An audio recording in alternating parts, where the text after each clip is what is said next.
लागू हुए लगभग 10 साल हो चुके हैं, लेकिन अब एक नई रिपोर्ट ने इस पूरी नीति पर फिर से बहस छेड़ दी है।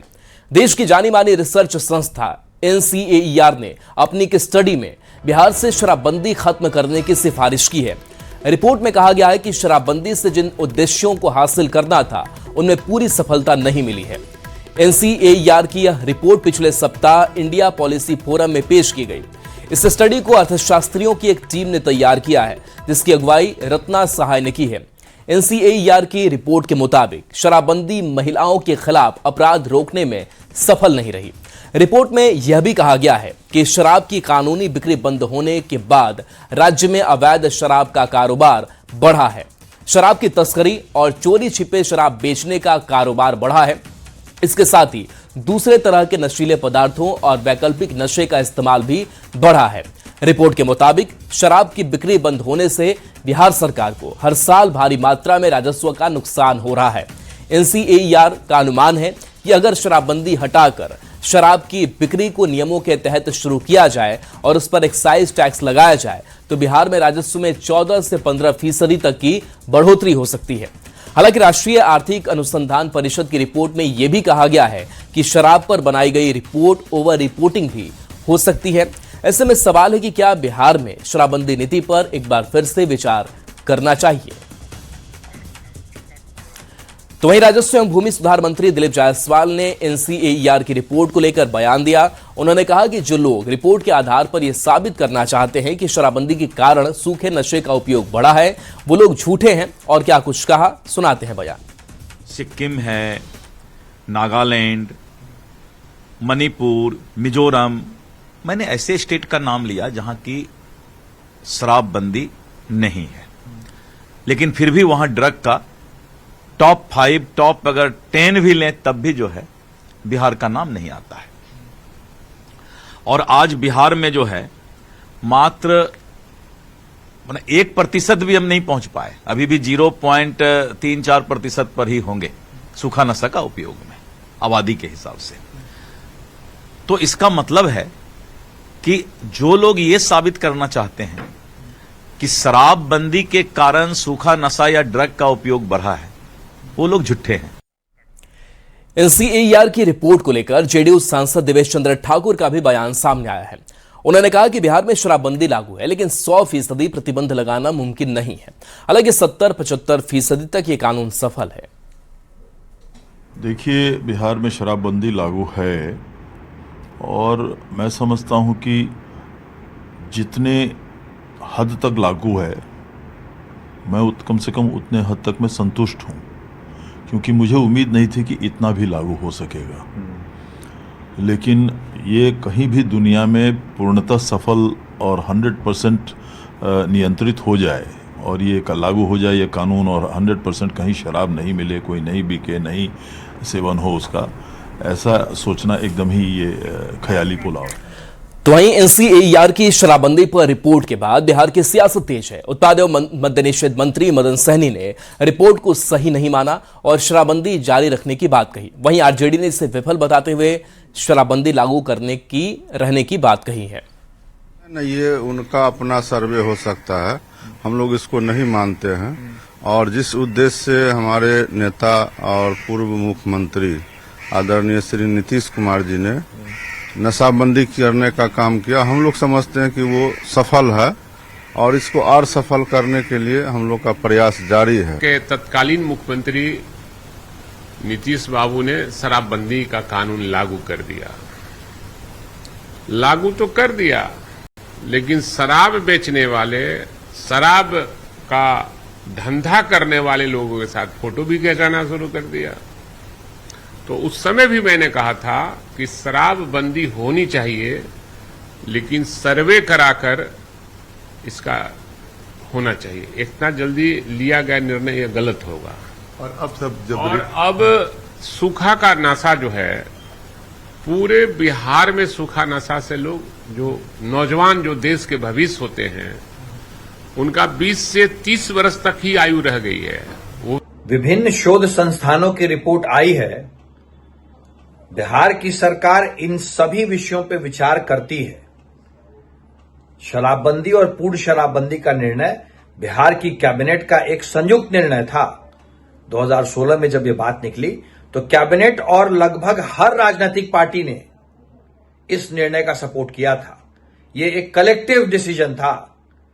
बार बार समय समय पे शराबबंदी की समीक्षा होती है। माननीय नीतीश कुमार जी केवल राजनेता के लिए नहीं आने जाते हैं, बल्कि सामाजिक सुधार के पर्याय रहे हैं। मद्य निषेध, पर्यावरण जैसे, बाल विवाह जैसे महत्वपूर्ण विषय की उन्होंने चिंता की और यह स्वाभाविक है। अब ऐसे लोग जो मद्य निषेध कानून से अपने आप को असहज महसूस कर रहे हैं, मैं चुनौती के साथ उनको कहता हूं, आंकड़े की बाजीगरी मत करिए। एनसीएआर की शराबबंदी पर रिपोर्ट पर बिहार में सियासत शुरू हो चुकी है। बिहार में शराबबंदी पर शुरू से मुखर होकर आवाज उठाने वाले भारत सरकार के मंत्री जीतन राम मांझी के पार्टी के नेता का कहना है कि इस मामले को सरकार को समझने की जरूरत है। वहीं इस मामले में आर्थिक मामलों के जानकार का मानना है कि बिहार में शराबबंदी के लगभग 14 से 15% तक राजस्व का नुकसान हुआ। यदि बिहार में शराबबंदी लागू होती है तो इस नुकसान की भरपाई की जा सकती है, जबकि कांग्रेस ने भी अपनी प्रतिक्रिया दी है।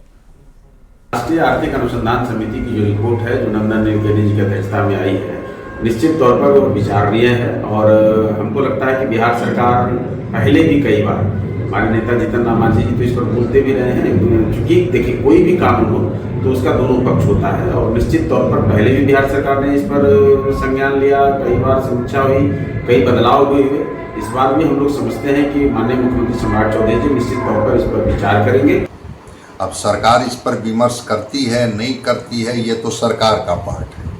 लेकिन हाँ, इतनी बात जरूर है कि जो एनसीएआर ने जो एक समीक्षा के माध्यम से एक सुझाव दिया है कि जिस सामाजिक बदलाव को लेकर के इस कानून को लागू किया गया था, क्या वो सामाजिक बदलाव हो पाया, और दूसरी तरफ आर्थिक लक्ष्य भी जो राज्य सरकार नहीं पूरा कर पा रही है, क्या उसमें कहीं ये शराबबंदी का कानून उनके लिए एक बाधक बन करके तो नहीं खड़ा है। 2016 में जब शराबबंदी कानून पर विचार चल रहा था, तब नीतीश कुमार जी ने वादा किया था कि लागू करने के 2 साल के भीतर वो इसके सामाजिक और आर्थिक प्रभावों, दुष्प्रभावों का अध्ययन करवाएंगे, इस पर रिसर्च करवाएंगे।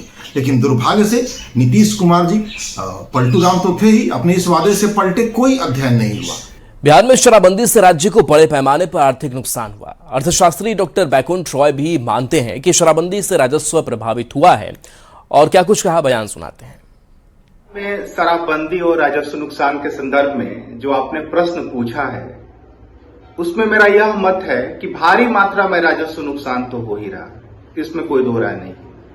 एक आंकड़े के मुताबिक करीब 20,000 करोड़ रुपए का नुकसान है। हालांकि यह एक अनुमानित आंकड़ा है। कई विशेषज्ञों का मानना है कि इस राजस्व नुकसान से रोजगार, पर्यटन एवं आतिथ्य क्षेत्र पर नकारात्मक प्रभाव पड़ा है। पुलिस प्रशासन और न्यायपालिका का काफी समय भी इसमें खर्च हो रहा है। वहीं बीजेपी नेता मृत्युंजय तिवारी ने कहा कि शराबबंदी कानून सबकी सहमति से लागू हुआ है। सभी पार्टी के विधायकों ने सदन में शपथ ली, 2 बार जनता ने मुहर लगाई, 2 बार एनडीए की जीत हुई। सरकार समय समय पर समीक्षा करती है, सरकार की नजर हर नफा नुकसान पर है। शराबबंदी कानून लागू हुआ है, सब लोगों की सहमति से हुआ है और सब लोगों ने, सदन में हो सभी पार्टी के नेताओं ने, माननीय विधायकों ने शपथ ली और आम लोगों ने भी इस पर मुहर लगाई। 2 चुनाव शराबबंदी कानून के बाद हुए, उसमें प्रचंड बहुमत एनडीए को मिला। अब सरकार समय समय पर इसकी समीक्षा भी करती है। सरकार की नज़र हर नफ़ा नुकसान पर है। पहले जनता की भलाई किस में है, राज्य की भलाई किस में है, ये सरकार की प्राथमिकता है। अब ये जानना जरूरी है कि एनसीएआर की स्टडी में क्या कहा गया है। तो एनसीएआर की यह स्टडी बिहार में पूर्ण शराबबंदी के करीब 10 साल पूरे होने के दौरान तैयार की गई है और इसमें कई बड़े खुलासे हुए हैं। स्टडी को अर्थशास्त्रियों की एक टीम ने तैयार किया है, जिसकी अगुवाई रत्ना सहाय ने की है। रिपोर्ट में तर्क दिया गया है कि शराबबंदी के बाद राज्य में अवैध शराब का कारोबार बढ़ा है। दूसरे नशीले पदार्थों के इस्तेमाल में भी बढ़ोतरी हुई है। रिपोर्ट के मुताबिक शराब की बिक्री बंद होने के बाद शराब की तस्करी, अवैध बिक्री और दूसरे नशीले पदार्थों की खपत बढ़ी है। रिपोर्ट में यह भी दावा किया गया है कि शराबबंदी का एक बड़ा आर्थिक असर भी सामने आया है। शराबबंदी के कारण बिहार को हर साल अपने राजस्व का करीब 14 से 15% हिस्सा गंवाना पड़ रहा है। NCAER का सुझाव है कि बिहार में पूरी तरह शराबबंदी की जगह नियंत्रित और नियमों के तहत शराब की बिक्री शुरू की जा सकती है। सरकार शराब पर टैक्स लगाए और इससे मिलने वाले पैसे का इस्तेमाल शिक्षा, स्वास्थ्य, सड़क, बुनियादी सुविधाओं और रोजगार पर करने की सलाह दी है। रिपोर्ट का तर्क है कि इससे सरकार को राजस्व भी मिलेगा और शराबबंदी लागू कराने में लगने वाले पुलिस प्रशासन के संसाधनों का इस्तेमाल दूसरे जरूरी कामों में किया जा सकेगा। अब देखिए, रिपोर्ट के अनुसार 2024 में महिलाओं के खिलाफ अपराध के मामले में करीब 28,000 तक पहुंच गया है।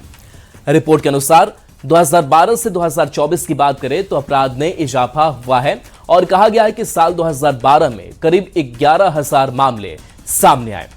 2014 की बात करते हैं तो 2014 में करीब 15.5 हजार मामले सामने आए और 2015 में करीब 14,000 मामले महिलाओं के खिलाफ सामने आए। 2016 में यह आंकड़ा जो है वो 12,000 पर पहुंच गया और साल 2018 की बात करें जो करीब 17,000 रहा। 2019-20 में करीब यह आंकड़ा 15.5 हजार रहा, तो 2021 में करीब 18,000 और 2022 में करीब 20,000। 2023 में करीब 23,000 मामले महिलाओं के खिलाफ सामने आए और 2024 में ये करीब 28,000 मामले जो हैं वो सामने आए। तो साल दर साल किस तरीके से मामले सामने आए, इस रिपोर्ट में इस बात का जिक्र किया गया है।